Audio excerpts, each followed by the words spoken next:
আমি বলি সেটা দল ঠিক করবে। এখানকার মানুষ 2.5 লক্ষ ভোটার মন্তেশ্বরে।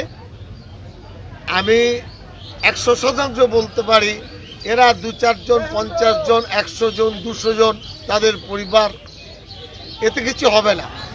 ও আপনার স্রোতে ভেসে যাবে।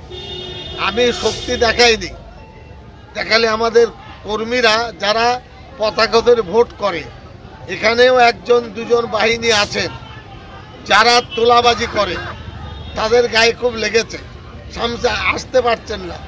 এখানে যদি চৌধুরী সাহেব সভা করেন পরিস্থিতি আরও অনুকূলে হবে। আমি নিজে মুখ্যমন্ত্রীকে, অভিষেক ব্যানার্জিকে, পরবর্তী ক্ষেত্রে সুব্রত বক্সির সাথে চিঠি চাপাটি দিয়ে যোগাযোগ হয়। 2 দিন আগে সুব্রত বক্সি ফোন করেছিলেন, বলে কে ছোকরারা, কে গোলমাল পাকাচ্ছে, এইভাবে আমাকে তিনি বলেছেন।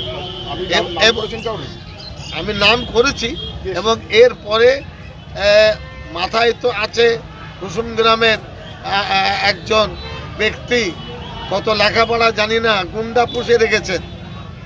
তিনি বুঝতে পারছেন না যে তার হাল কি হবে। আর তার সাথে যারা আছেন কোনো পঞ্চায়েত প্রধান, সদস্য, তারা কি করবে সেটা সে ভাবতে পারছে না। আমি আবার বলছি, 2-4 জন নেতার আখের তারা গুছিয়ে নিয়েছে। আর এই সমস্ত নিরীহ ছেলে যাদের ভবিষ্যৎ আছে, এই উগ্রপন্থার সঙ্গে যোগসাযোগ, আমি ভয় করছি যে মাওবাদীরা এতে সুযোগ নিয়ে দলের মধ্যে ক্ষতি করবে কিনা। আজকে 2টোর সময় এসপির সাথে কথা, যাব বর্ধমান, এ কথা আপনাদের বলছি, এসপিকেও বলবো।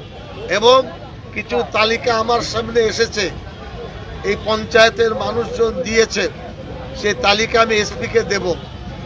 এখানকার আইসি, আমি বলি এখানকার থানার যে আইসি মন্তেশ্বরের, উনি যদি কঠোর হতেন, কারো বাবার সাধ্য হতো না কালো পতাকা দেখানো।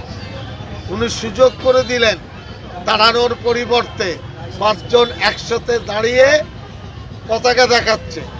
প্রথমে র্যাপ নামিয়ে দিতেন, কয়েকশো পুলিশ এসেছে, উনি মোড়ল,